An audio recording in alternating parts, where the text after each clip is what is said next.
कपिल कक्कड़ साहब स्टूडियो में हमारे साथ मौजूद है, सोशल एक्टिविस्ट है, जरा उनसे जानते हैं। आपको फैसला बैलेंस नजर आ रहा है कपिल जी? नहीं, मुझे इम्प्रैक्टिकल ज्यादा लग रहा है। बैलेंस, हाँ बिल्कुल, मैं बताता हूँ आपको। पहले तो मैं आपको ये भी बता दूं कि ये ह्यूमन लवर्स की भी जीत है। एनिमल लवर्स है, बट ह्यूमन लवर्स है, वो एनिमल्स को हेट नहीं करते हैं, बट उनकी प्रायोरिटी ह्यूमन बींग्स रहती है। अब ह्यूमन लवर्स के लिए कैसी जीत है कि सबसे पहले क्या होता था कि जो सुप्रीम कोर्ट के पहले के जो निर्देश थे वो थे कि एमसीडी को डायरेक्ट किया गया था, उनको डॉग्स को उठाना है, वैक्सीनेट करना और वहाँ पे रखना है। अब वो जुरिस्डिक्शन एमसीडी को उन्होंने पावर वापस दे दी है कि एमसीडी डिसाइड करेगा कि उस डॉग को वापस रखना है कि नहीं रखना है। तो ये बहुत बड़ा है कि जो पावर अब एमसीडी के पास है, अगर उनको लगेगा कि कोई एग्रेसिव डॉग है या इस डॉग को नहीं रखना चाहिए, तो एमसीडी उसको वापस नहीं रखेगा और उसको अपने पास ही रखेगा। तो ये बहुत बड़ी, और जो इन्होंने जो फीडिंग वाली बात आपने करी, अगर आपके दर्शकों के लिए मैं बताना चाहता हूँ, सुप्रीम कोर्ट पिछले 2 साल से ये बात बोल रहा है कि डॉग्स के लिए एक फीडिंग जोन होनी चाहिए। डॉग्स को या तो बैक लेन में आप करो या फीड करो, या डॉग्स को आप ढलाव में करो, और ये सब एनिमल लवर्स को पता है। आपके दर्शकों को जो नहीं, जो ह्यूमन लवर्स होंगे उनको पता होगा, नहीं पता होगा मुझे नहीं मालूम। एक एक एनिमल लवर को ये बात पता है, और सुप्रीम कोर्ट ने एक बार नहीं बोली है, 4 बार बोल चुका है 2 साल में। बट फिर भी जो एनिमल लवर्स है वो अपने घरों के सामने उनको खिलाएंगे। हाँ। और अब सवाल, मैंने इम्प्रैक्टिकल क्यों बोला, सुनिए मैंने इम्प्रैक्टिकल क्यों बोला, क्योंकि सवाल ये है कि ऑन ग्राउंड इसकी इंप्लीमेंटेशन, कि क्या एमसीडी की वो अच्छी बात है कि जुरिस्डिक्शन में आ गया है, वो किस कुत्ते को छोड़ना चाहता है, नहीं छोड़ना चाहता, क्योंकि पहले एमसीडी के पास ये ऑप्शन था ही नहीं। एमसीडी पहले तो ज्यादा इम्प्रैक्टिकल था ना, पहले एमसीडी के पास जगह कहां थी? नहीं, आप नहीं, बात मेरी कुछ और है। नहीं, आप नहीं समझे, आप नहीं समझे। अपने पास रख ले और वहां पर उनको खिलाए पिलाए और रखे। That is not my point. That is not my point. My point is different. That is not my point what you are saying. My point is, पहले एमसीडी के हाथ बंधे हुए थे। उनके पास कोई इम्प्रैक्टिकल क्यों लग रहा है आपको? मैं बता रहा हूं ना, मैं आपको बता रहा हूं ना इम्प्रैक्टिकल क्यों है।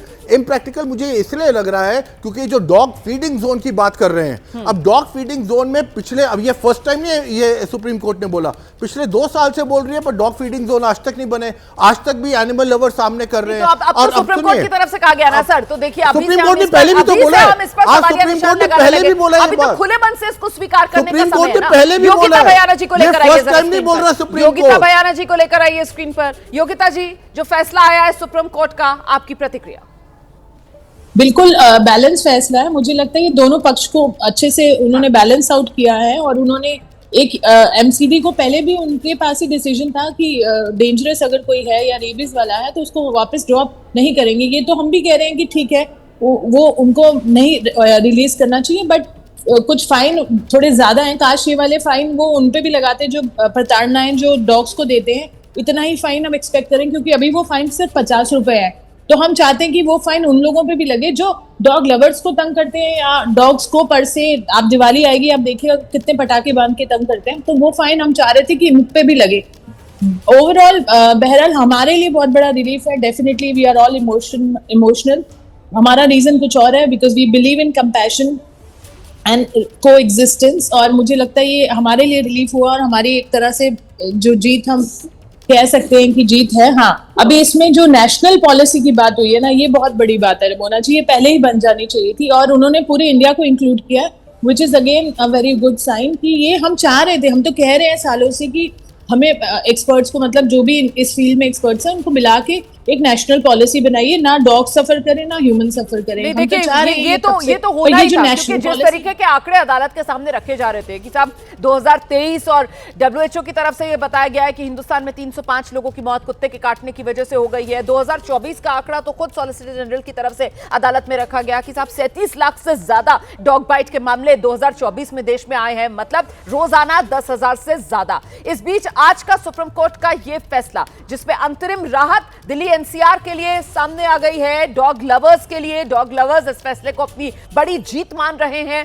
हम सीधे आपको लेकर चलेंगे, डॉग लवर्स के बीच मौजूद हैं हमारे सहयोगी शिवांग, और जरा शिवांग से जानते हैं, शिवांग किस तरीके की खुशी यहां पर जताई जा रही है, क्या कह रहे हैं ये डॉग लवर्स?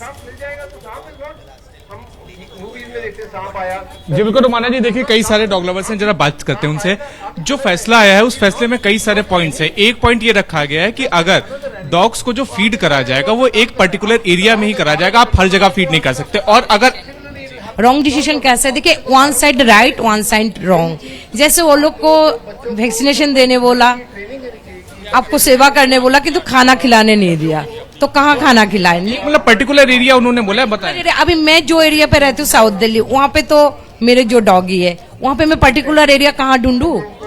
ये तो उसके अलावा ये भी कहा गया है कि अगर एमसीडी की टीम अगर डॉग्स को पकड़ने आएगी और उस पर अगर कोई भी उन्हें रोकेगा, काम में ना बाधा डालेगा, तो 25,000 रुपए का जुर्माना लगाया जाएगा और उसके अलावा एनजीओ के ऊपर 2 लाख रुपए का जुर्माना। मुझे देखिए एक बात क्या है, वो लोग तो पहले से लेके गया, बहुत सारा डॉगी को उठा के एमसीडी वाला लेके गया है ना, लेके गया, क्या किया अब बताइए? वो लोग को रखने को जगह नहीं रखा, खाना खिलाने को कोई जगह नहीं, कहाँ गए वो डॉगी लोग? कभी खुशी कभी गम जैसा फैसला, कभी खुशी कभी गम, कुछ अच्छा बना दिया और कुछ बुरा। कुछ और लोगों से जरा बात करते हैं, ये जो फैसला आया किस तरह से आप लोग देख रहे हैं?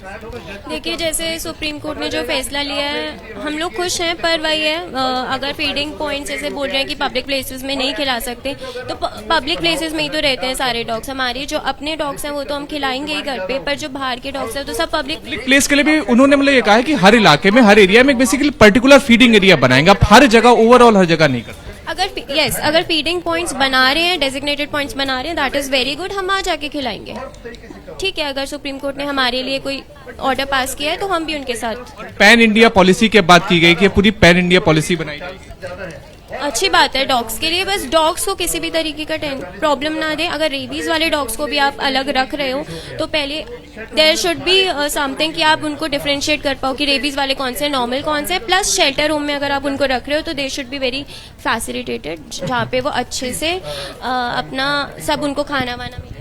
और लोग रमना जी, उनसे जरा बात करते हैं। मैम, किस तरह से आज जो ना फैसला आया है, किस तरह से आप लोग देखती हैं? क्या कुछ ऐसे पॉइंट्स हैं जिनकी आपको मतलब जिससे निराशा हासिल? ये जो फैसला आया है वो अच्छा है, बट अब ये हासिल है कि फीडिंग एरियाज डेजिकेट कर रही है, बिकॉज जो लोग डॉग्स को पसंद नहीं करते हैं वो और प्रॉब्लम क्रिएट करेंगे, क्योंकि अब ओपनली जो लोग जो डॉग्स ओपन एरिया में रहते हैं अब उनको खाना खिलाना मुश्किल हो गया, क्योंकि वो अपना एरिया छोड़ के दूसरे एरियाज में नहीं आते हैं, टेरिटोरियल होते हैं एनिमल्स अपने लिए। तो अब वो एक बहुत बड़ा हासिल है, एंड अब उन लोगों को और पॉइंटर्स मिल जाएंगे कि अगर वो बाक भी करेंगे तो वो उनको अग्रेसिव करके बुला सकते हैं, तो मतलब अच्छा है। तो रोमाना जी देखिए ये है कि फैसला को लेकर कई सारे ऐसे डॉग लवर्स हैं जो खुश भी है, लेकिन उनका जिस तरह से फीडिंग एरिया वाली जो प्रॉब्लम है उसको लगातार वो उठा रहे कि फीडिंग एरिया को लेकर कहां पर वो खाना खिलाएंगे, कहां पर वो पॉइंट बनेगा, उसके ऊपर की एक तरह की निराशा का यहाँ पर डॉग लवर्स के ऊपर दिख रहा है। जी बिल्कुल, अब तो ऐसा लग रहा है मुझे शिवांग की ये जो डॉग लवर्स हैं, सुप्रीम कोर्ट का जो फैसला आया है, धीरे धीरे उस फैसले को लेकर इनके मन में सवाल ज्यादा बढ़ते जा रहे हैं। वो जो खुशी थी अब वो खुशी कहीं पीछे छूटती हुई नजर आ रही है। हमारे साथ यहाँ स्टूडियो में एक और खास मेहमान अब आ गई हैं, अरुणिमा केडिया जी हमारे साथ मौजूद है, एसोसिएट जनरल काउंसिल हैं लीगल अफेयर्स पीटा इंडिया की। बहुत स्वागत आपका अरुणिमा जी। मेरा सवाल आपसे यही है, फैसला जो आया है आप कैसे देख रही हैं इसको? Thank you so much. मुझे बहुत खुशी है कि ये न्यूज़ चैनल्स पे ये बहुत इम्पोर्टेंट डिबेट और ये पब्लिक डोमेन में बहुत इम्पोर्टेंट डिबेट की जा रही है। इस अनफॉर्चुनेट जो पहले फ़ैसला आया था और जो वापस की प्रोसीडिंग्स अब हुई हैं, उससे ये बहुत ही अच्छी बात हुई है कि पूरा देश जो है वो एनिमल राइट्स की बात कर रहा है। मैं ये कहना चाहूँगी कि ये बैलेंस फैसला लग रहा है आपको? ये जो ऑर्डर आया है वो बिल्कुल एक बैलेंस फैसला है। नहीं तो ये डॉग लवर्स जो सवाल उठा रहे हैं वो कह रहे हैं कि साहब डॉग्स जो है वो अपनी टेरिटरी डिफाइन करते हैं, हम कैसे उन्हें कहीं और ले जाकर फीड करा दें, इस तरीके की बातें कर रहे हैं। और उनको डर है इस बात का कि साहब वो जो कह दिया है कि आक्रामक कुत्ते उनको वापस नहीं छोड़ा जाएगा, वो कह रहे कुत्ता किसी पर भौंक भी देगा तो दूसरा वाला कहेगा तो आक्रामक कुत्ता है। देखिए, एक बात मैं कहना चाहूँगी कि ऑर्डर की कॉपी अभी आई नहीं है। हाँ। हमें बहुत जल्दबाजी में ये इन डायरेक्शंस किस तरह इम्प्लीमेंट किए जाएंगे, इनका ग्राउंड पे क्या इफ़ेक्ट होगा, ये हमें बहुत जल्दबाजी में अभी डिसाइड करना ठीक नहीं होगा। हाउएवर जो हमारे कॉन्स्टिट्यूशन का मैंडेट है कि एक कोएग्जिस्टेंस होना चाहिए, एक कंपैशन होना चाहिए कि ये जो हमारी सड़कें हैं वो हम दूसरे जानवर, दूसरे पशु पक्षियों के साथ बांटते हैं, ये हमारा नहीं है, ये इसमें हमें ये कुत्ते जो हैं ये भी दिल्ली वासी हैं, इनके लिए भी ये जगह बनानी ज़रूरी है। और हाँ, बेशक एक इशू है कि डॉग्स का वैक्सीनेशन गवर्नमेंट नहीं कर रही है, या ABC जो एनिमल बर्थ कंट्रोल रूल्स हैं उनका इम्प्लीमेंटेशन गवर्नमेंट की तरफ से नहीं हुआ है, इस चीज़ के कारण ये डॉग बाइट्स का जो इशू है या जो भी कॉन्फ्लिक्ट है ये अराइज हुआ है। और ये जजमेंट इस बात को एक्नॉलेज करता है कि हमें इम्प्लीमेंटेशन करने की ज़रूरत है एनिमल बर्थ कंट्रोल रूल्स की, हमें रेगुलेट करने की ज़रूरत है ताकि फीडिंग रिस्पॉन्सिबल तरीके से हो सके।